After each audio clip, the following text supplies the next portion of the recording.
Hello everyone, Eklavya education के YouTube channel में आप सभी का स्वागत है। आशा करता हूँ कि आप सभी लोग अच्छे होंगे, पढ़ाई अच्छा से चल रहा होगा। तो आज हम लेकर आए हैं क्लास 12 का फिजिक्स का जो फर्स्ट चैप्टर है मेरा, इलेक्ट्रिक चार्ज एंड फिल्म। तो इस चैप्टर का आज इंट्रोडक्टरी पार्ट हम करेंगे।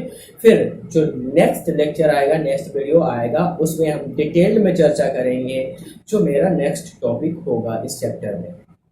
तो आज हम स्टार्ट करने जा रहे हैं इलेक्ट्रिक चार्ज एंड फिल्म, जो मेरा फर्स्ट चैप्टर है। तो साइंस का एक ब्रांच है, फिजिक्स का एक ब्रांच है जिसे हम इलेक्ट्रोमैग्नेटिज्म बोलते हैं। और इलेक्ट्रोमैग्नेटिज्म होता क्या है? तो इलेक्ट्रोमैग्नेटिज्म में हम बेसिकली चार्ज के बारे स्टडी करते हैं। तो इलेक्ट्रोमैग्नेटिज्म होता क्या है?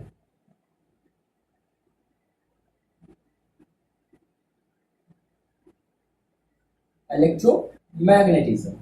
So electromagnetism is basically a study of charge. Electromagnetism is basically study of charge. हम इलेक्ट्रोमैग्नेटिज्म में चार्ज के बारे स्टडी करते हैं। अब हमने इलेक्ट्रोमैग्नेटिज्म को दो हिस्सों में बांट दिया। अब कौन कौन से दो हिस्सों में बांटा? तो इलेक्ट्रोमैग्नेटिज्म को हमने दो हिस्सों में बांटा, और वो दो हिस्सा है इलेक्ट्रोस्टैटिक। कौन सा? इलेक्ट्रोस्टैटिक। और जो सेकंड है वो है इलेक्ट्रोडायनेमिक। सेकंड क्या है? इलेक्ट्रोडायनेमिक। अब हम बात कर रहे हैं यहाँ पे इलेक्ट्रोस्टैटिक की। तो स्टैटिक मतलब रेस्ट पे होता है, और electro means charge, static means rest. तो इलेक्ट्रोस्टैटिक में हम बात करेंगे चार्ज हमारा रेस्ट पे होगा। यहाँ पे इलेक्ट्रोस्टैटिक में जो हमारा चार्ज है वो रेस्ट पे होने वाला है। चार्जेज एट रेस्ट, यहाँ हमारा चार्ज रेस्ट पे होगा। पर हम इलेक्ट्रोडायनेमिक में बात करेंगे, यहाँ हमारा जो चार्जेस होंगे वो रेस्ट पे नहीं, चार्जेस आर इन मोशन।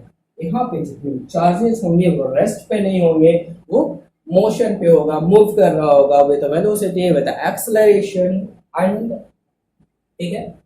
तो इलेक्ट्रोस्टैटिक में जो हमारा फर्स्ट दो चैप्टर है वो कवर हो जाएंगे, और इलेक्ट्रोडायनेमिक्स में जो बाकी का चैप्टर्स आते हैं इलेक्ट्रोमैग्नेटिज्म के अंदर, तो इलेक्ट्रोस्टैटिक में हमारा कौन कौन सा चैप्टर आ जाता है? तो जो मेरा फर्स्ट चैप्टर है इलेक्ट्रिक चार्ज एंड फील्ड, तो मैंने इसको डिवाइड किया इलेक्ट्रिक फील्ड एंड फोर्स पे, क्योंकि हमें इलेक्ट्रिक फील्ड भी पढ़ना है और इलेक्ट्रिक फोर्स भी पढ़ना है। सेकेंड जो है हमारा चैप्टर है वो इलेक्ट्रिक पोटेंशियल एंड कैपेसिटेंस भी है हमारा, कैपेसिटेंस। तो इलेक्ट्रोस्टैटिक में हमारा दो चैप्टर आ जा रहा है, और इलेक्ट्रोडायनेमिक में इसके बाद वाला चैप्टर आएगा हमारा current, electricity, magnetism, EMI, electromagnetic induction, AC, then EMW, electromagnetic wave, electromagnetic wave। तो इलेक्ट्रोमैग्नेटिज्म में ये सारे चैप्टर्स कवर होने वाले हैं। और जो हमारा 12th का पोर्शन है, तो पूरा पोर्शन में मेरा आधा पोर्शन, मेरा जो आधा सिलेबस है वो इतना में इलेक्ट्रोमैग्नेटिज्म के अंदर कवर हो जाएगा। तो आज हम बेसिकली बात करेंगे, एक चीज यहाँ पे जो कॉमन है, कॉमन वर्ड्स आ रहा है charge. Here is also a charge and here is also a charge. तो एक चीज जो कॉमन आ रहा है यहाँ पे हमारा वो चार्ज है। तो बेसिकली हम इलेक्ट्रोमैग्नेटिज्म में चार्ज के बारे में स्टडी करते हैं। तो आज हम चार्ज के बारे में चर्चा करेंगे कि चार्ज होता क्या है। चार्ज की प्रॉपर्टीज क्या होते हैं। ठीक है,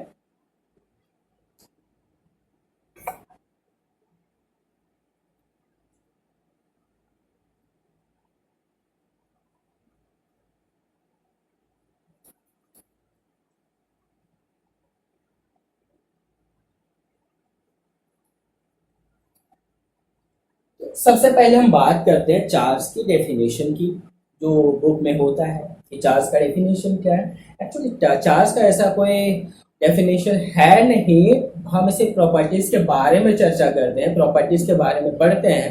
पर एक जो बुक में हमारा डेफिनेशन दिया हुआ है कि charge is an intrinsic property of elementary particle of a matter.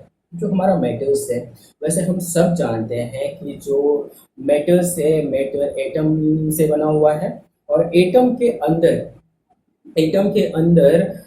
Nucleus, उसके सेंटर पे न्यूक्लियस प्रेजेंट होता है, न्यूक्लियस के अंदर प्रोटॉन एंड न्यूट्रॉन प्रेजेंट होते हैं, और उसके आउटर मोस्ट सेल पे कौन चक्कर लगा रहा होता है, तो उसके आउटर मोस्ट सेल पे जो इलेक्ट्रॉन्स हैं वो रिवॉल्व कर रहे होते हैं। ठीक है, तो चार्ज क्या है? Charge is an intrinsic property of elementary particles of a matter. जो भी मेटल्स है, उसके जो भी एलिमेंट्री पार्टिकल्स है, उसका इंट्रिंसिक प्रॉपर्टी है चार्ज। अगर हम चार्ज के बारे में बात करें तो charge is an intrinsic property of elementary particles of matter। जो भी मैटर है उसके जो एलिमेंट्री पार्टिकल्स, तो हमारे मैटर्स में जो एलिमेंट्री पार्टिकल्स है, प्रोटॉन, न्यूट्रॉन एंड इलेक्ट्रॉन्स, तो these are the elementary particles of a matter. So charge उन एलिमेंट्री पार्टिकल्स के इंट्रिंसिक प्रॉपर्टी है, इंट्रिंसिक। ठीक है, अब जैसे बात करते हैं, volume is a property of a matter, density is a property of a matter. तो इसी तरह जिस तरह वॉल्यूम, डेंसिटी, ये सारे चार्ज के, सॉरी, मैटर के जो भी एलिमेंट है, जो भी मैटर पार्टिकल्स है, उन सारे मैटर पार्टिकल्स के प्रॉपर्टी है। सिमिलर वे में हम कह सकते हैं कि जो चार्ज है, उसी तरह चार्ज भी जो भी मेटल्स के एलिमेंट्री पार्टिकल हैं, उन एलिमेंट्री पार्टिकल्स के प्रॉपर्टीज हैं। अब यहाँ पे एक बात आता है इंट्रिंसिक प्रॉपर्टी। तो अगर हम इंट्रिंसिक की बात करें तो इंट्रिंसिक का मतलब होता है pure, true, it is purest form, इसमें कोई इम्प्योरिटीज नहीं है, कोई डोपिंग नहीं है। ठीक है, तो चार्ज जो होता है इंट्रिंसिक प्रॉपर्टी होता है एलिमेंट्री पार्टिकल ऑफ मैटर का। अब जो चार्ज को हम रिप्रेजेंट करते हैं वो क्यू से रिप्रेजेंट करते हैं।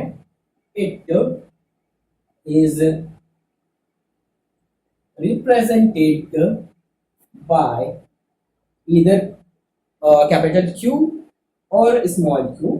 Okay, it's S I unit. अगर इसका एस आई यूनिट की बात करें तो इसका एस आई यूनिट कूलम होता है। It's S I unit is coulomb, जिसे हम कैपिटल सी से रिप्रेजेंट करते हैं।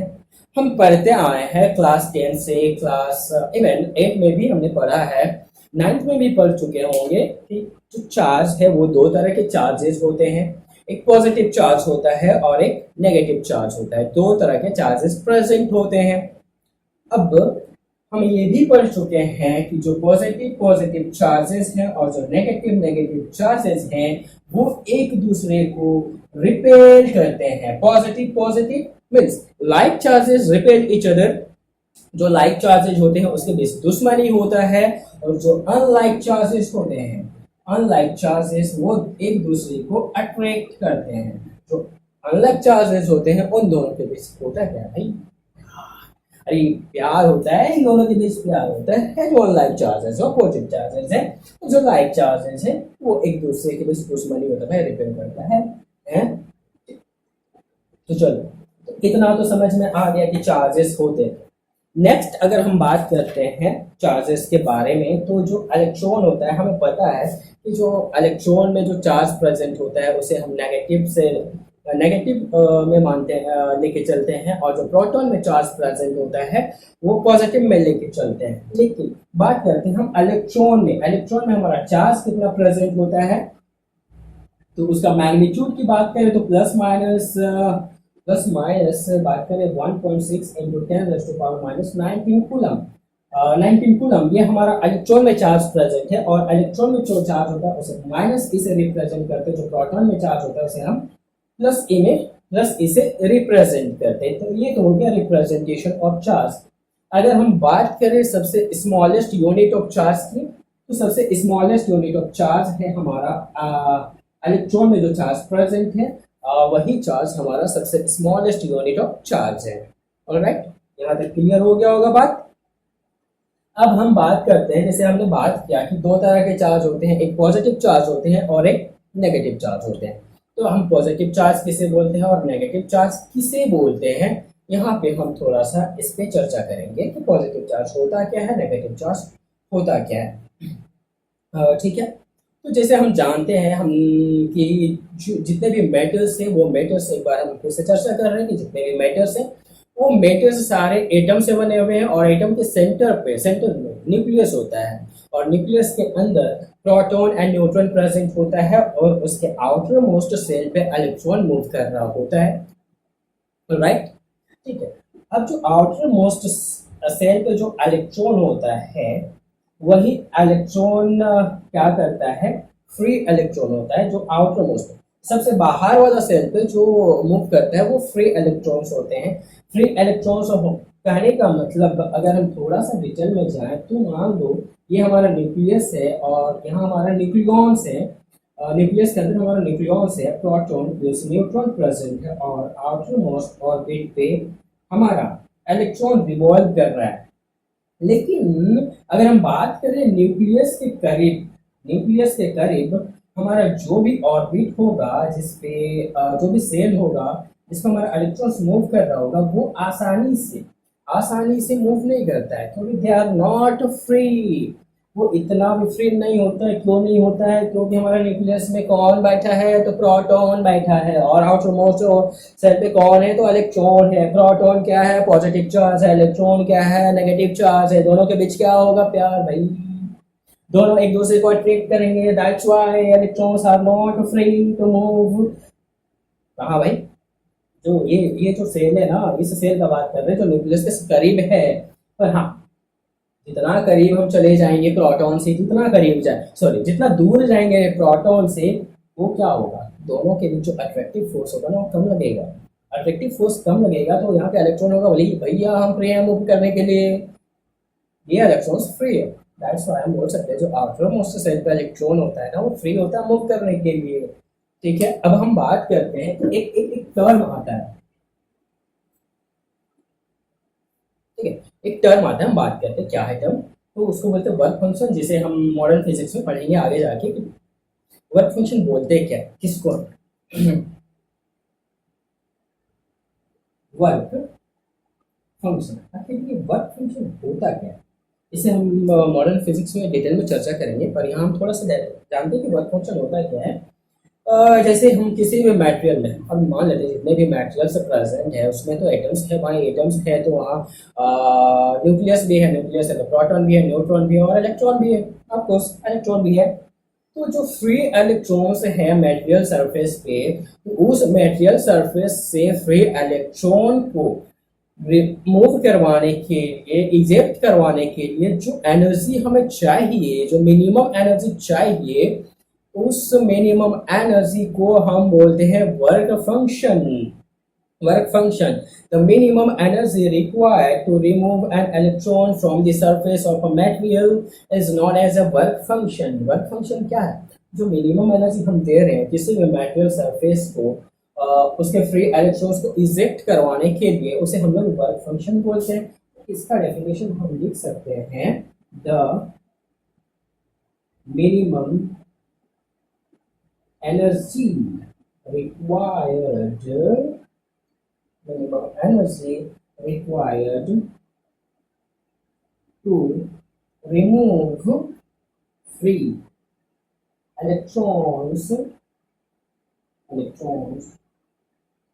From the surface of a material, किसी भी मटेरियल सरफेस से जो फ्री इलेक्ट्रॉन्स हैं उसे बाहर निकालने के लिए, इजेक्ट करने के लिए जो मिनिमम एनर्जी हमें चाहिए उसे वर्क फंक्शन बोलते हैं। अब हम बात करते हैं, शायद आपने क्लास 10th में भी पढ़ चुके होंगे ये बात, कि हमारे पास, बात करते हैं कि हमारे पास एक क्या बोलते हैं ग्लास रोड, हाँ ग्लास रोड है, एक हमारे पास ग्लास रोड है, और मान के चलते हैं एक हमारे पास सिल्क क्लॉथ है, मान के चलते हैं कि हमारे पास एक सिल्क क्लॉथ है और ग्लास रोड है। तो जब हम सिल्क क्लॉथ में ग्लास रोड को रब करेंगे, ग्लास रोड को रब करेंगे तो क्या होगा, इस ग्लास रोड में यहाँ पे हमने एक कोई सिल्क क्लॉथ ले लिया और यहाँ पे एक हमने कोई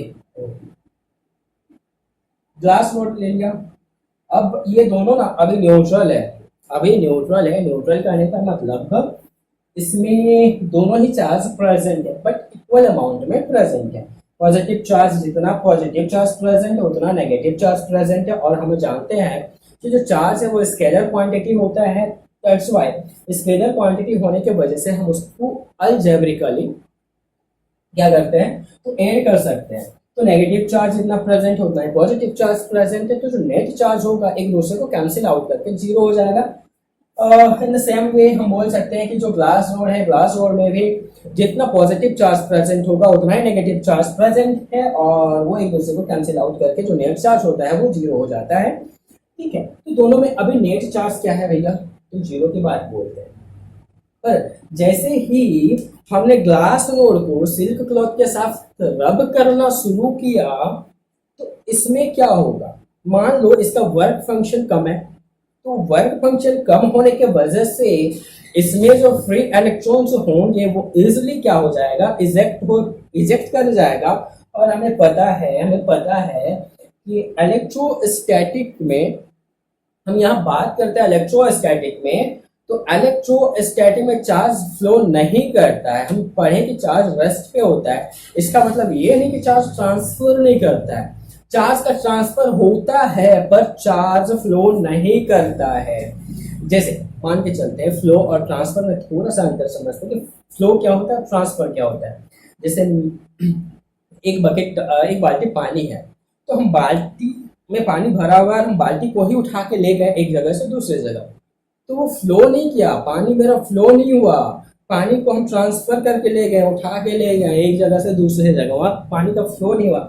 लेकिन हम क्या किया ना, जो बाल्टी में पानी था बाल्टी को ही उड़ेल दिया, बाल्टी को धक्का मार दिया, पानी गिर गया, पानी वहाँ ट्रांसफर नहीं हो रहा है, पानी फ्लो कर रहा है, बहना शुरू हो जाएगा पानी। तो ये होता है ट्रांसफर और फ्लो का मतलब। यहाँ चार्ज फ्लो नहीं हो रहा है पर चार्ज ट्रांसफर हो रहा है। जैसे ही हम ग्लास रोड को सिल्क क्लॉथ के साथ क्या कर रहे हैं, तो रब कर रहे हैं। तो जब रब कर रहे हैं तो ग्लास रोड का जो वर्क फंक्शन है कम होने की वजह से इसका जो फ्री इलेक्ट्रॉन्स है इजिली क्या हो जाएगा, फ्री इलेक्ट्रॉन्स की बात कर रहे हैं यहाँ पे, जो फ्री इलेक्ट्रॉन्स है वो क्या करेगा, यूज करेगा, इजिली यूज करेगा किसको, तो जो सिल्क क्लॉथ है उसको। तो ग्लास रोड ने जैसे ही इसको अपना फ्री इलेक्ट्रॉन्स दे दिया, तो ग्लास रोड ने जितना फ्री इलेक्ट्रॉन्स दिया उतना ही ये इसमें पॉजिटिव चार्ज डेवलप हो गया, जितना इसमें लूज किया इलेक्ट्रॉन्स उतना ही इसमें डेवलप हो गया ऑन द प्रोटॉन। अब इसमें आ गया इलेक्ट्रॉन्स, इसमें तो दोनों ही था पर इलेक्ट्रॉन्स की संख्या इसमें क्या हो गई, इलेक्ट्रॉन्स की संख्या इसमें बढ़ गई, तो इसमें एक्सेस ऑफ इलेक्ट्रॉन्स हो गया और इसमें deficiency of electrons and excess of proton.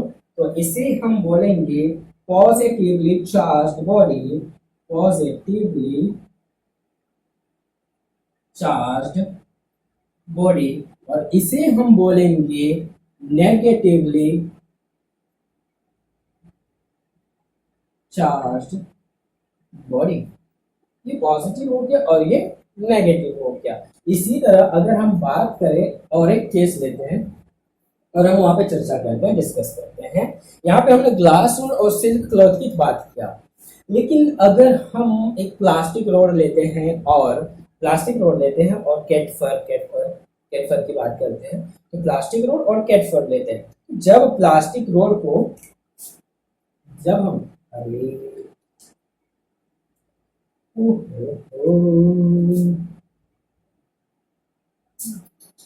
चलो,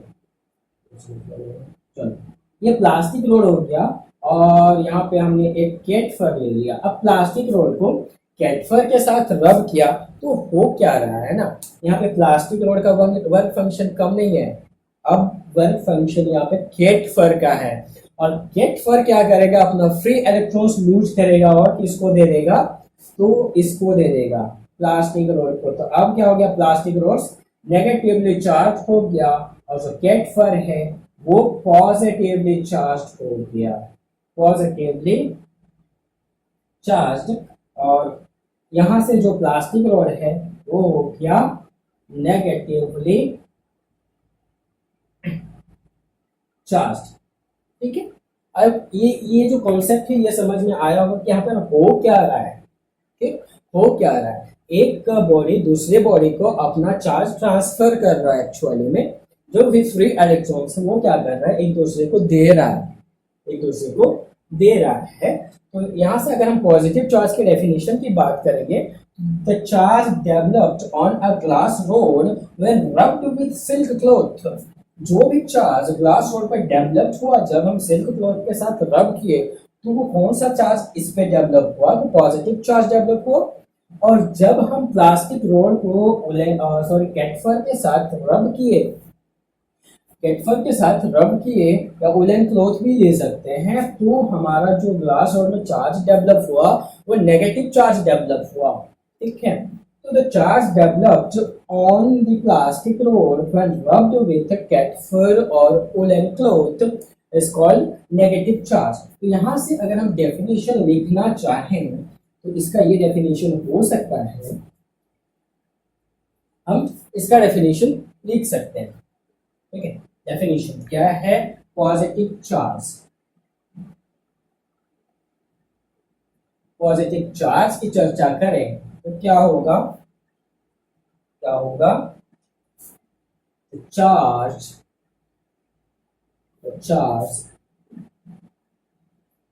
developed, the charge developed on a glass road when rubbed with silk cloth is called positive charge, right? और अगर हम नेगेटिव चार्ज की बात करें, नेगेटिव चार्ज क्या होता है, नेगेटिव चार्ज तो ये हो जाएगा नेगेटिव चार्ज। नेगेटिव चार्ज क्या है, तो the charge develop on a कहाँ पे, प्लास्टिक रोड पे, प्लास्टिक रोड व्हेन कब, व्हेन रब्ड विथ क्या, कैटफर लिख लेते हैं, cat fur is known as negative charge, negative charge. Okay, positive charge क्या हुआ और नेगेटिव चार्ज क्या हुआ। आई होप ये जो कॉन्सेप्ट है ये क्लियर हो गया होगा।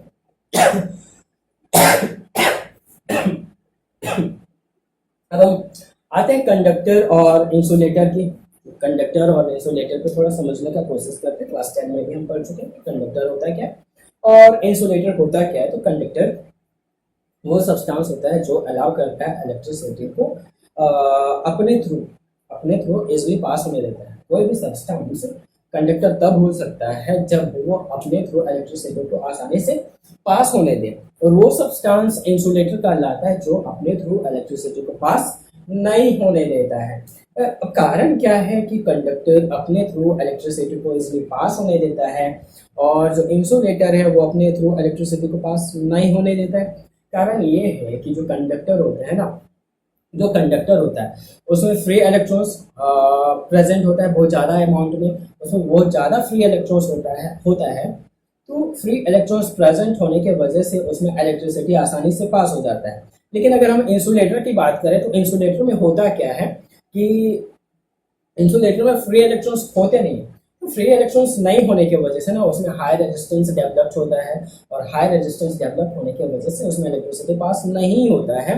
हम बात करें कंडक्टर की, एग्जांपल लेते हैं कंडक्टर का, जैसे हम ह्यूमन बीइंग एनिमल्स, तो we are conductor, good conductor बात कर सकते हैं भाई, ये कोई नॉर्मल कंडक्टर की बात नहीं होता है, अच्छे से ऐसे इलेक्ट्रिसिटी पास हो सकता है हमारे बॉडी के थ्रू। ठीक है। और बात करते हैं कंडक्टर की, तो वो होता है graphite. Graphite is also conductor.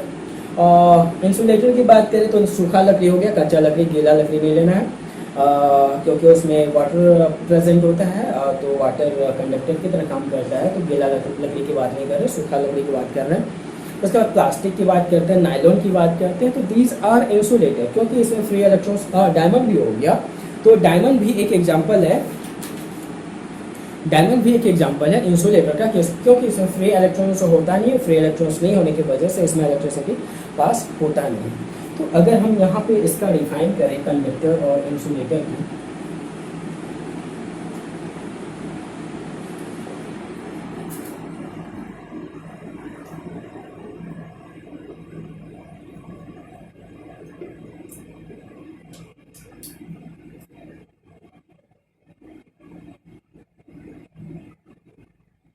Conductor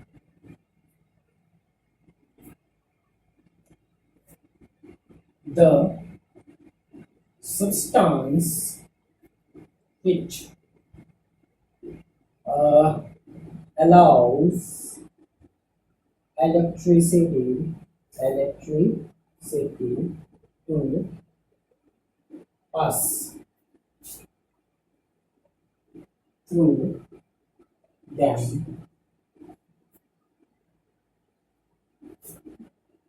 easily is called conductor. Conductors हो गए कंडक्टर। इसका अगर उदाहरण एग्जांपल लेते हैं तो हम human being and animals body की बात करें, ह्यूमन बीइंग एनिमल्स बॉडी हो गया, ग्रेफाइट ग्रेफाइट ये अच्छे कंडक्टर्स हैं। जितने भी मेटल्स बॉडी हैं, मेटल्स बॉडी, तो ये सारे भी कंडक्टर्स के एग्जाम्पल हैं। ठीक है। अब हम इंसुलेटर की बात करते हैं, तो insulator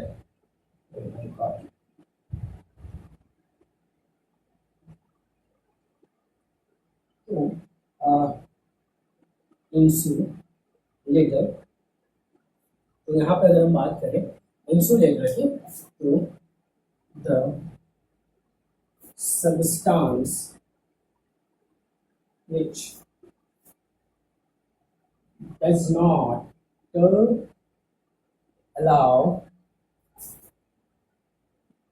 electricity to pass through them is called insulator. तो जिसमें इलेक्ट्रिसिटी इजली पास नहीं होता है वो इंसुलेटर होता है। ऑलराइट। इसका एग्जांपल की बात करें तो एक मस्त सा एग्जांपल है, डायमंड हो गया, प्लास्टिक, प्लास्टिक की भी बात करते हैं, नायलॉन, नायलॉन हो गया, लकड़ी, सूखा लकड़ी, एक्सेट्रा और भी बहुत सारे हैं। तो ये कंडक्टर और इंसुलेटर का एग्जांपल होता है। अब एक जो बेसिक डिफरेंस है कंडक्टर और इंसुलेटर में वो ये है कि जब कंडक्टर में चार्ज कहीं से आता है, ट्रांसफ़र होता है, मान लो कि हम रब कर रहे हैं, तो एक कंडक्टर बॉडी लेते हैं और सिल्क क्लॉथ के साथ ही रब कर रहे हैं कंडक्टर बॉडी को, तो क्या हो रहा है ना, कंडक्टर बॉडी में जो चार्ज ट्रांसफ़र हो रहा है या तो फिर कंडक्टर बॉडी में जो चार्ज डेवलप्ड हो रहा है ना, चार्ज ट्रांसफर होने की वजह से, वो क्या होगा, पूरे बॉडी में डिस्ट्रीब्यूट हो जाएगा। इस कंडक्टर बॉडी के, मान लेते हैं ये कंडक्टर बॉडी है, तो इस कंडक्टर बॉडी के पूरे बॉडी में डिस्ट्रीब्यूट हो जाएगा। पर अगर इंसुलेटर की बात करें तो जिस पॉइंट पे वो चार्ज एक्वायर किया, जिस पॉइंट पे वो चार्ज एक्वायर किया इंसुलेटर बॉडी, वो वहीं पे एक्यूमुलेट हो जाएगा, डिस्ट्रीब्यूट नहीं होता है। और रीज़न पता ही है, बता सकते हैं, क्योंकि जो कंडक्टर होता है उसमें फ्री इलेक्ट्रॉन्स होता है, तो वो पूरे के पूरे चार्ज को डिस्ट्रीब्यूट कर देता है। और जो इंसुलेटर होता है उसमें फ्री इलेक्ट्रॉन्स प्रेजेंट नहीं होता है, जिस वजह से वो एक ही जगह पे चार्ज एक्यूमुलेट हो जाता है, जिस जगह पे वो चार्ज को एक्वायर किया। ठीक है, अब एक चीज़ हम कर सकते हैं, एक चीज़ ऐसे, जैसे घर में आप ट्राई करोगे, ऐसे बहुत बड़ी बात नहीं है, कि जो कंडक्टर है, मान लो जैसे हम अभी ग्लास रोड में कर रहे थे, प्लास्टिक रोड में कर रहे थे, तो ग्लास रोड को सिल्क क्लॉथ के साथ रब कर रहे थे, तो उसमें ग्लास रोड में पॉजिटिव चार्ज डेवलप हो जा रहा था। क्या हो रहा था, ग्लास रोड जो नेगेटिव चार्ज है वो ट्रांसफर कर दे रहा था सिल्क क्लॉथ को, और ग्लास रोड में पॉजिटिव चार्ज डेवलप हो जा रहा था। और वहीं पे प्लास्टिक रोड की बात करें और केटफर, प्लास्टिक रोड और केटफर, तो प्लास्टिक रोड और केटफर में हो क्या रहा था, तो केटफर ने अपना चार्ज ट्रांसफर कर रहा था प्लास्टिक रोड को, और प्लास्टिक रोड में नेगेटिव चार्ज डेवलप हो जा रहा था। ठीक है, तो वहीं पे हम ग्लास रोड और प्लास्टिक रोड की बात ना करके अगर हम कंडक्टर की बात करते हैं, और कंडक्टर पूरी तरीके से हमारे हाथ से टच्ड है, कोई कवर नहीं है, कोई हैंडल नहीं है, मान लो ये कंडक्टर है, हमारे हाथ में टस्ट है, और हम सिल्क क्लॉथ के साथ रब किए जा रहे हैं, रब किए जा रहे हैं, रब किए जा रहे हैं, रब किए जा रहे हैं, वो क्या रहा है, बताओ बताओ। अरे भाई कोई चार्ज डेवलप नहीं हो रहा है, क्यों नहीं हो रहा है, होना चाहिए ना। रब कर रहे हैं, तब से मेहनत कर रहे हैं भाई, फालतू का नहीं घसीट रहे इसको यहाँ पे। देखो देखो घसीट जा रहे, घसीट रहे, घसीट रहे, घसीट रहे, नहीं हुआ, क्यों नहीं हुआ, अरे रीजन बताओ क्यों नहीं हुआ। देखो क्या हो रहा है ना, हम लोग भी कंडक्टर है भाई, हमारा बॉडी कंडक्टर है, ये भी कंडक्टर है, घसीट रहे, वो क्या है, जो भी चार्ज इसमें इसने गेन किया ना, मान लो पॉजिटिव ही चार्ज इसमें डेवलप्ड हुआ, पर हुआ क्या, वो चार्ज रहा तो नहीं हमारे बॉडी के थ्रू, कहाँ चला गया भाई, जमीन में डिस्चार्ज हो गया, चार्ज तो टिका नहीं, चार्ज डेवलप हुआ नहीं। यही हो रहा है जब हम रब कर रहे हैं, तो जिसमें चार्ज का एक्यूमुलेशन है, जो इसमें चार्ज डेवलप हो रहा है, वो हमारे बॉडी के थ्रू कहाँ चला जा रहा है, धरती माता पे समा जा रहा है भाई, डिस्चार्ज हो जा रहा है। तो करना क्या है, कोई भी कंडक्टर बॉडी अगर रहा तो उसमें हम हैंडल लगा सकते हैं प्लास्टिक का या वुड का, सूखा हुआ कच्चा नहीं, तो उसमें हम प्लास्टिक का हैंडल लगा दिए, और अब हम हैंडल को पकड़ेंगे, उसका टच नहीं करना है। अगर हम कंडक्टर बॉडी को टच करते हैं तो फिर क्या हो जाएगा, हमारे से कंडक्शन शुरू हो जाएगा, और फिर सारा चार्ज कहाँ, नीचे। ठीक है, प्लास्टिक रोड लगा के हम उसे रब करेंगे, प्लास्टिक रोड को पकड़ के हैंडल को, तो फिर वहाँ पे चार्ज डेवलप होना शुरू हो जाएगा। कोई बड़ी बात नहीं है। अब हम बात करते हैं इलेक्ट्रोस्टैटिक इंडक्शन की। तो इलेक्ट्रोस्टैटिक इंडक्शन होता क्या है, तो इसे हम समझते हैं।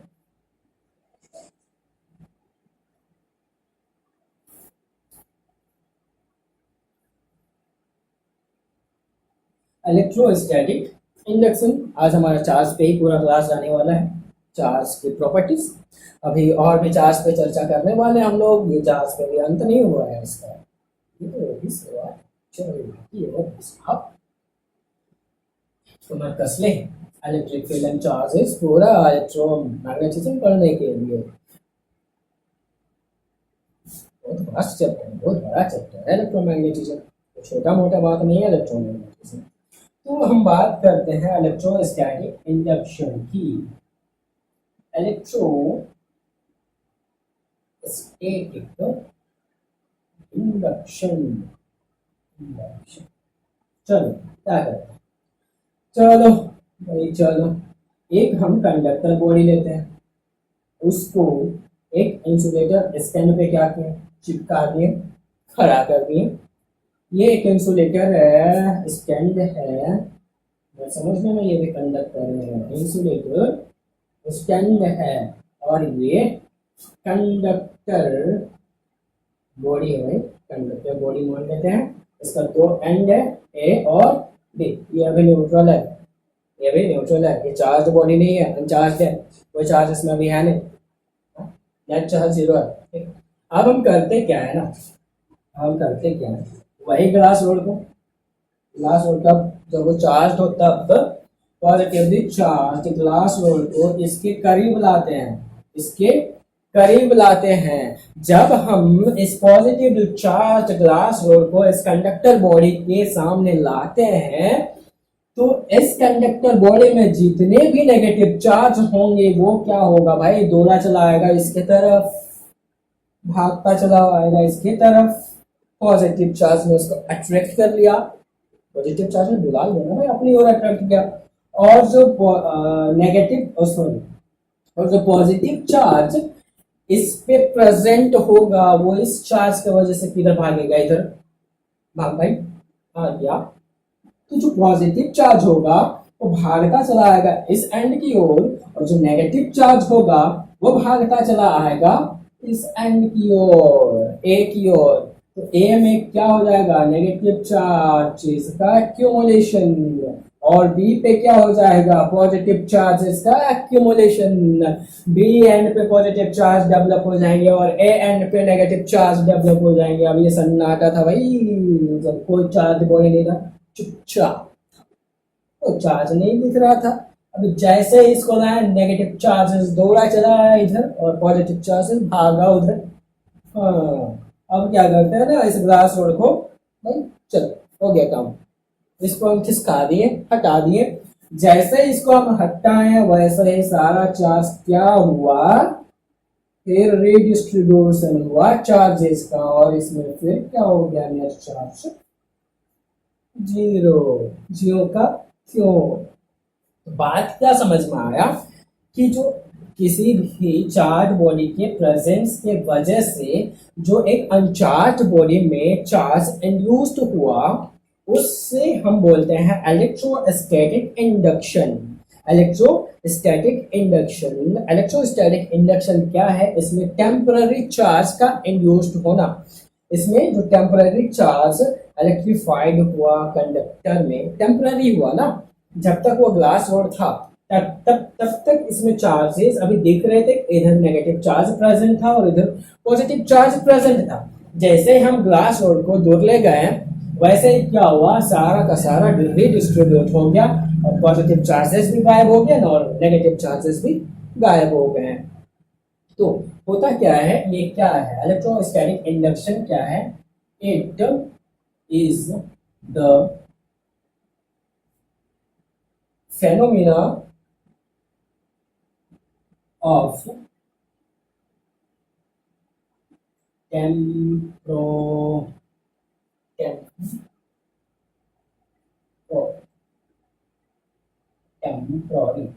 temporary electrification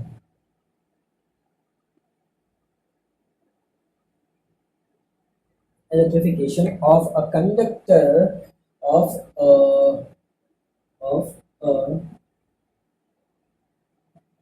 conductor in which opposite charges appears as its closer and negative, sorry, same charges appears as its at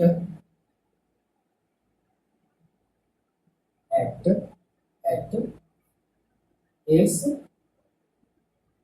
further and, ठीक है, further and in the presence of a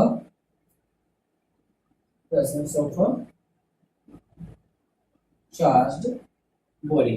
तो यहाँ पे क्या हुआ ना कि जैसे हम एक चार्ज बॉडी को लाएं तो इस कंडक्टर में उस चार्ज बॉडी के सामने क्या हुआ, इस चार्ज बॉडी के सामने उसके ऑपोजिट चार्जेस अपीयर हो गए और इसके दूर की बात करें, इस एंड की बात करें, इस एंड की, ये ए था और यहाँ बी था, तो ए के सामने कितना क्या हुआ था, तो सारे नेगेटिव चार्जेस दिखने लगे थे, और बी में उसका फारदेस्ट एंड में क्या दिख रहा था, सारे के सारे पॉजिटिव चार्ज अपीयर हो गए।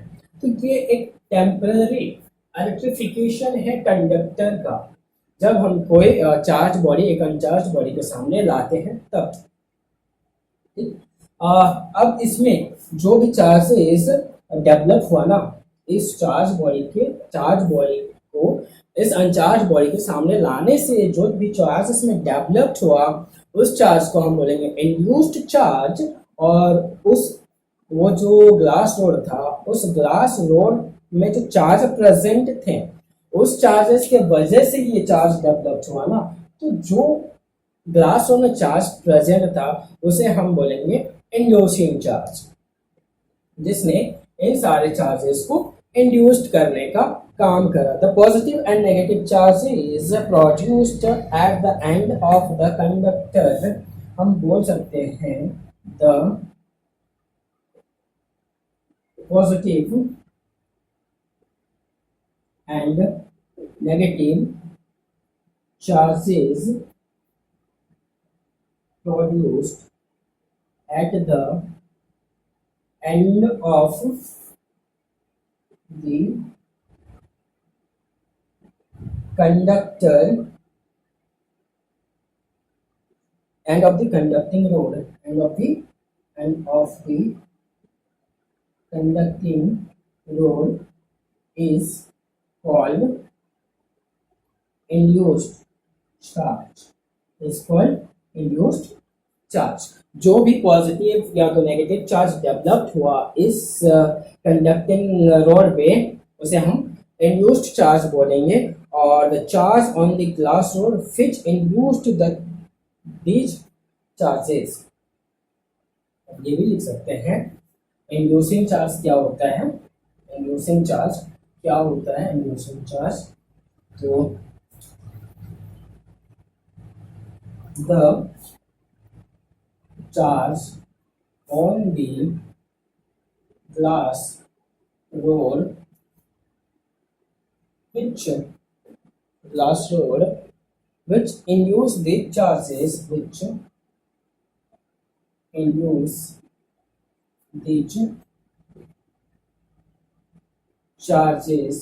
on conducting rod is called inducing charge। जो चार्ज ग्लास रोड में प्रेजेंट था और इस कंडक्टर में चार्जेस को इंड्यूस करने का काम किया, उसे हम बोलेंगे इंड्यूसिंग चार्ज। Inducing charge. अब आते हैं इलेक्ट्रिक चार्जेस की प्रॉपर्टीज की। इसके बेसिक 3 प्रॉपर्टीज होते हैं। कौन कौन से होते हैं, तो जो फर्स्ट प्रॉपर्टी वो एडिटिविटी होता है, सेकंड प्रॉपर्टी क्वांटाइजेशन होता है, और third property conservation of charge होता है। ठीक है, तो एक एक करके हम प्रॉपर्टीज के बारे में बात करते हैं कि प्रॉपर्टीज होते क्या क्या हैं। ठीक है,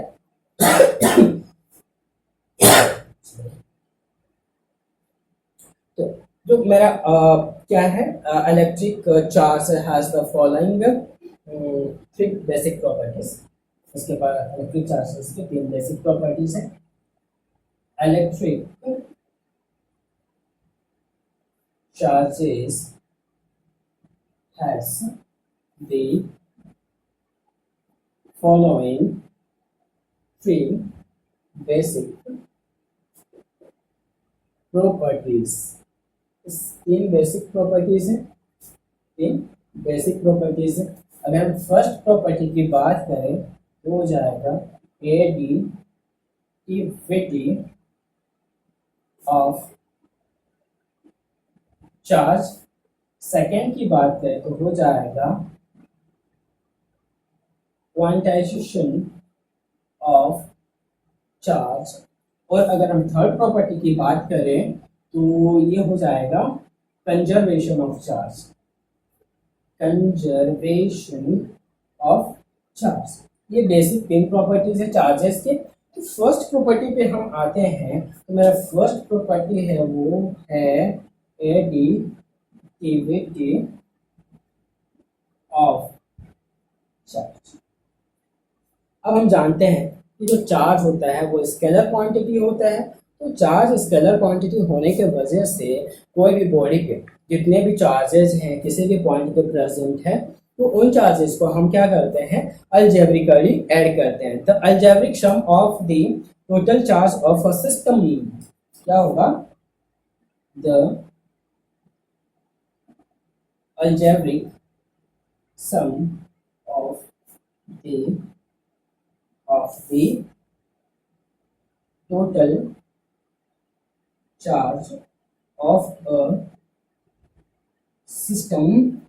total charge of a system located at different points inside the system located at different points inside the system कि जो चार्ज प्रेजेंट है किसी भी सिस्टम पे, जो चार्ज प्रेजेंट है उसको हम अलजेब्रिकली सम करते हैं। अलजेब्रिक सम करते हैं क्योंकि वो स्केलर क्वांटिटी है। मानते हैं कि कोई एक सिस्टम है, उस सिस्टम में n चार्जेस प्रेजेंट है, तो n चार्जेस प्रेजेंट होने की वजह से जो उसका टोटल चार्ज होगा उसके बॉडी पे वो क्या हो जाएगा, तो Q1 plus Q2 plus Q3 plus Q4 plus dot dot dot to Qn। और हम चार्ज को Q से रिप्रेजेंट करते हैं, तो उसमें अगर n चार्जेस प्रेजेंट है तो टोटल जो चार्ज प्रेजेंट होगा उस बॉडी पे वो क्या हो जाएगा, तो Q1 plus Q2 plus Q3 plus Q4 up to so on Qn तक जाएंगे अगर n चार्ज प्रेजेंट है तो।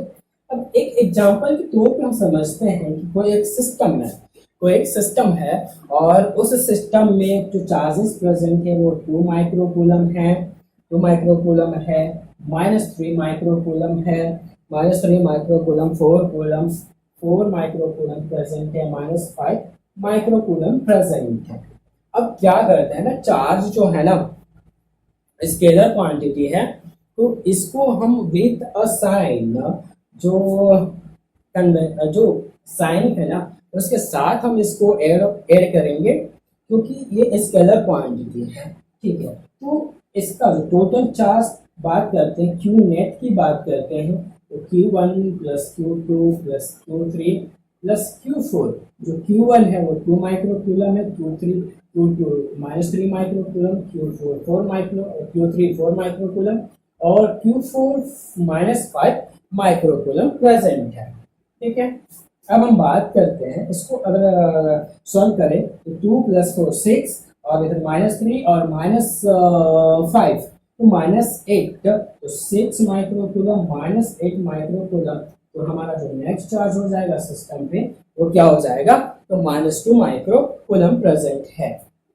तो जो एडिटिविटी प्रॉपर्टी है चार्जेस का, तो ये बताता है कि कोई भी सिस्टम में अगर चार्जेस प्रेजेंट हैं तो उन चार्जेस को हम अलजेब्रिकली ऐड करेंगे क्योंकि चार्जेस स्केलर क्वांटिटी है, वेक्टर क्वांटिटी नहीं है, ठीक है। इतना बात क्लियर हो गया होगा। तो आगे बढ़ते हैं अपना नेक्स्ट प्रॉपर्टी पे। बता जो नेक्स्ट प्रॉपर्टी है वो है क्वांटाइजेशन ऑफ इलेक्ट्रिक चार्ज। होता क्या है क्वांटाइजेशन ऑफ इलेक्ट्रिक चार्ज, तो हम समझते हैं कि होता क्या है क्वांटाइजेशन ऑफ इलेक्ट्रिक चार्ज।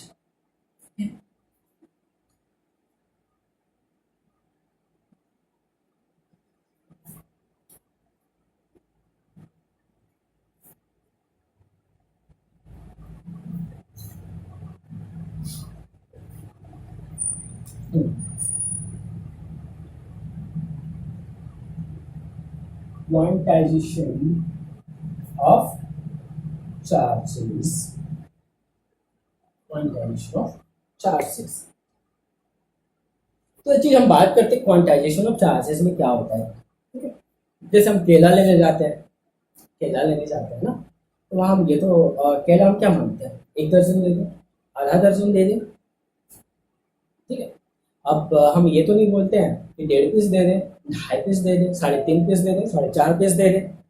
कोई अगर बिल्डिंग काउंट करते हैं, ठीक है, काउंट कर रहे हैं किसी भी बिल्डिंग को, एक क्या बोलते हैं, टावर है, बड़ा सा टावर है, उसमें बहुत सारा बिल्डिंग्स हैं, बहुत सारे फ्लोर हैं, हम काउंट करते हैं तो कैसे करते हैं, first floor, second floor, third floor, fifth floor, six floor, ऐसे तो नहीं करते हैं ना, डेढ़ फ्लोर, ढाई फ्लोर, साढ़े तीन फ्लोर, ऐसे तो नहीं करते ना। तो यहाँ पे हम समझते हैं क्वांटाइजेशन ऑफ चार्ज होता क्या है, जस्ट लाइक इसी तरह जो इलेक्ट्रॉन्स हैं, तो इलेक्ट्रॉन्स को हम एक इलेक्ट्रॉन, दो इलेक्ट्रॉन, तीन इलेक्ट्रॉन, चार इलेक्ट्रॉन, इस तरीके से हम इलेक्ट्रॉन को काउंट कर सकते हैं, ले सकते हैं, ट्रांसफर होता है। तो ये तो नहीं होता है ना, एक डेढ़ इलेक्ट्रॉन, ढाई इलेक्ट्रॉन, साढ़े तीन इलेक्ट्रॉन, साढ़े चार इलेक्ट्रॉन, तो यहाँ पे हम हाफ में नहीं ले सकते हैं, पौना इलेक्ट्रॉन, सवा इलेक्ट्रॉन नहीं ले सकते हैं, पौना इलेक्ट्रॉन, सवा इलेक्ट्रॉन मानते हैं।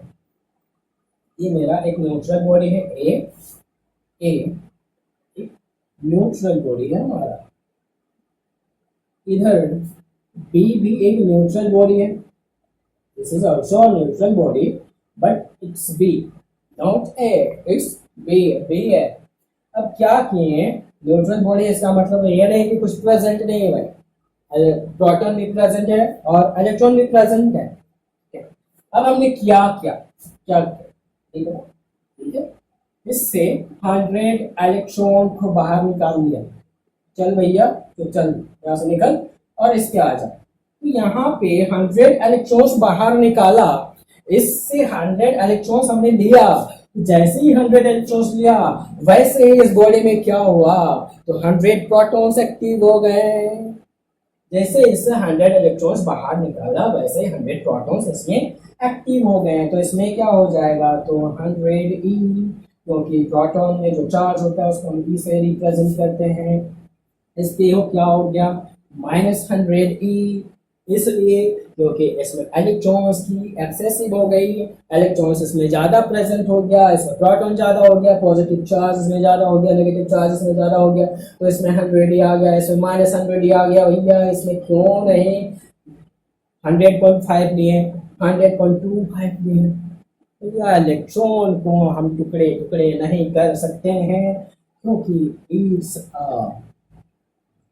क्या इलेक्ट्रॉन्स को हम टुकड़ा नहीं कर सकते हैं, ठीक है, ऐसे माना जाता है। इससे आगे निकला क्वार्क्स की बात करते हैं, क्वार्क आगे हम लोग गए हैं क्वार्क, पर यहाँ में नहीं पढ़ना है, एलिमेंट्री पार्टिकल्स हम लोग इलेक्ट्रॉन को मान के चलते हैं, तो यहाँ से हम ये मानेंगे कि इलेक्ट्रॉन्स को हम टुकड़ा नहीं कर सकते हैं। तो इलेक्ट्रॉन्स हम यहाँ पे लिए क्या, एक इंटीजर में लिए, इलेक्ट्रॉन्स को हम निकाले इंटीग्रल वैल्यू में निकाले, ना कि हम फ्रैक्शन में निकाले, ना ही हम डेसिमल्स में निकाले, हमारा वैल्यू ना ही डेसिमल्स फ्रैक्शन में निकला, ना ही फ्रैक्शन तो निकला, तो इसमें हमारा जो इलेक्ट्रॉन्स यहाँ से निकला वो इंटीग्रल वैल्यू निकला। तो जो हमारा क्वांटाइजेशन ऑफ चार्ज है, तो हम बता सकते हैं क्वांटाइजेशन ऑफ चार्ज हमें क्या बताता है, the experimental fact that electric charges occur in discrete amounts instead of continuous amount। Experimental fact ये बताता है कि जो इलेक्ट्रिक चार्जेस हैं वो कंटिन्यूअस अमाउंट में नहीं होते हैं, डिस्क्रीट अमाउंट में होते हैं। एक पार्टिकुलर वैल्यू मतलब डिस्क्रीट अमाउंट की हम बात कर रहे हैं, तो यहाँ इंटीग्रल वैल्यू दे रहा है, ना ही फ्रैक्शन की बात हो रहा है, ना ही पे यहाँ डेसिमल की बात हो रहा है, ठीक है। तो अगर हम क्वांटाइजेशन की बात करें तो the quantization of electric charge means that the quantization of electric charge means that total charge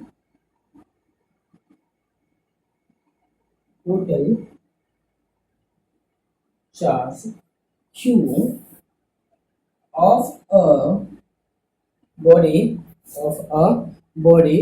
is always an integral multiple of a body is always an integral multiple of charge E, that is क्या होता है कि जो charge है किसी भी body का जो टोटल चार्ज है वो हमेशा क्या होता है, इंटीग्रल मल्टीपल होता है कौन सा चार्ज, तो जो हमारा basic unit of charge e है उसका। तो Q को हम रिप्रेजेंट करेंगे Q plus minus n e, क्योंकि इंटीग्रल वैल्यू होता है n क्या है, n टीचर्स है, n इज इन टीचर्स। यहाँ पे हमारा जो n है वो n टीचर है, कुछ भी हो सकता है, पॉजिटिव भी हो सकता है, नेगेटिव भी हो सकता है ना, तो नहीं हो सकता है। तो n टीचर है, n कुछ भी हो सकता है, जीरो भी हो सकता है, प्लस माइनस वन भी हो सकता है, प्लस माइनस टू भी हो सकता है, प्लस माइनस थ्री भी हो सकता है, and so on.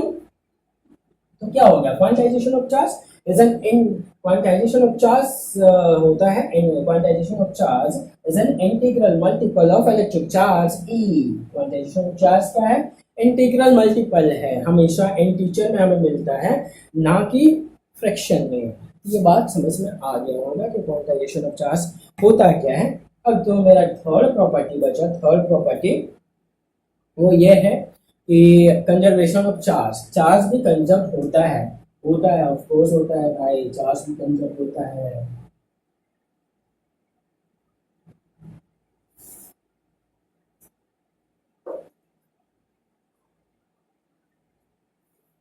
Last property, last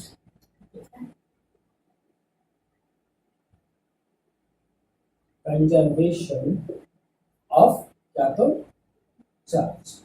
conservation of charge बात करते हैं, हम एक सिस्टम मानते हैं, कंसिडर कि गोला गोला सा सिस्टम है, एक गोला गोला सा कौन सा सिस्टम है, गोला गोला सा आइसोलेटेड सिस्टम है। आइसोलेटेड सिस्टम कहने का मतलब बाहर से ना कोई चार्ज इसके अंदर आ सकता है, ना ही इसके अंदर से बाहर कोई चार्ज जा सकता है। एक आइसोलेटेड सिस्टम हमने कंसिडर किया। आइसोलेटेड सिस्टम वो सिस्टम होता है जिसमें बाहर से अंदर ना कोई आ सकता है, ना ही अंदर से कोई बाहर चार्ज जा सकता है। आ रही मत समझ में। अब मानते हैं इस आइसोलेटेड सिस्टम के अंदर बहुत सारे चार्ज बॉडीज होंगे, ऑफ कोर्स होंगे, तो हम तीन चार्ज बॉडी कंसिडर कर लिए, ऐसे तीन नहीं होंगे, तीन चार्ज बॉडी एबीसी कंसिडर किया हमने। अब इसका तो कोई चार्ज होगा ना, जब चार्ज बॉडी है तो चार्ज होगा, मान लो 2 कूलम है, 2 कूलम हमने कंसिडर किया, इसका 3 कूलम किया, और इसका -1 कूलम, इसका 2 कूलम है, 3 कूलम है, -1 कूलम है। ये एक इंसुलेटर सॉरी आइसोलेटेड सिस्टम है, बहुत सारे चार्ज बॉडीज प्रेजेंट है। अब चार्ज बॉडीज का फ्री है ना, फ्री है तो इंटरेक्शन होगा, इंटरेक्शन होगा, इंटरेक्शन होने की वजह से क्या होगा, चार्ज का रीडिस्ट्रीब्यूशन हो गया, चार्ज का रीडिस्ट्रीब्यूशन हुआ। अब चार्जेस रीडिस्ट्रीब्यूट होके हुआ क्या, कुछ हुआ ना, कुछ हुआ, चार्जेस आपस में रीडिस्ट्रीब्यूट के एक दूसरे को अलग अलग चार्जेस मिल गया। फिर से इसमें जो चार्ज मिला इसको रीडिस्ट्रीब्यूशन होने के बाद इसको मिला 1 कूलम, इसको मिल गया 6 कूलम। अब बताओ इस बेचारे को कितना मिला, पहले से तो -1 कूलम चार्ज था, इसको 1 कूलम मिला, इसको मिला ज्यादा, अब इसको क्या मिला, तो क्या करेंगे ना, इसमें आ जाएगा -3 कूलम। अब हमने क्या किया, जो पहले जो चार्ज प्रेजेंट था, पहले जो चार्ज प्रेजेंट था रिडिस्ट्रीब्यूशन होने के वजह से पहले वो कितना चार्ज प्रेजेंट था टोटल इस सिस्टम में, तो 2 coulomb, 3 coulomb, 5 coulomb, 5 coulomb -1 coulomb, तो 4 कूलम चार्ज प्रेजेंट था, टोटल चार्ज 4 कूलम प्रेजेंट था। अब हमने रीडिस्ट्रीब्यूशन होने के बाद इसको मिला 1 कूलम, इसको मिला 6 कूलम, टोटल चार्ज हुआ कितना 7 कूलम, पर हमें तो 4 कूलम चाहिए ना, तो इसमें इसको कितना मिला -3 कूलम, तो 7 कूलम -3 कूलम हमको मिला कितना 4 कूलम। तो पहले चार्ज कितना प्रेजेंट था, 4 कूलम प्रेजेंट था, और अब कितना मिल गया 4 कूलम। तो इसे ये पता चलता है कि किसी भी आइसोलेटेड सिस्टम में चार्ज कंजप्ट होता है, चार्ज कंजप्ट होता है। यहाँ से ये भी ज्ञान मिल गया, क्या ज्ञान मिला भाई, चार्ज की मृत्यु नहीं होती, इलेक्ट्रॉन कभी मरता नहीं, हमेशा जिंदा रहता है, जिंदा रहता है, इलेक्ट्रॉन कभी मरता नहीं है। Charge neither be created nor be destroyed, charge ना ही बनता है ना ही मरता है, क्या होता है, ट्रांसफर होता है ना, एक बॉडी से दूसरे बॉडी ट्रांसफर होता है, हम चार्ज को ट्रांसफर कर सकते हैं, ना ही उसे क्रिएट कर सकते हैं, ना ही उसे डिस्ट्रॉय कर सकते हैं। तो क्या हुआ, the total charge of an isolated system is always conserved, यहाँ से एक ही बात निकल के आया ना, कि जो आइसोलेटेड सिस्टम है the total charge of an isolated system is always conserved। भाई जो टोटल चार्ज है आइसोलेटेड सिस्टम का वो हमेशा ऑलवेज कंजर्व हमेशा कंजर्व होता है। तो आज का जो हमारा लेक्चर था वो था चार्ज पे। जो इंट्रोडक्टरी पार्ट था वो हमने चार्जेस के प्रॉपर्टीज को जाना, चार्ज होता क्या है उसके बारे में जाना। दो तरह के चार्जेस होते हैं, पॉजिटिव चार्जेस होते हैं, पॉजिटिव लाइक चार्जेस के भी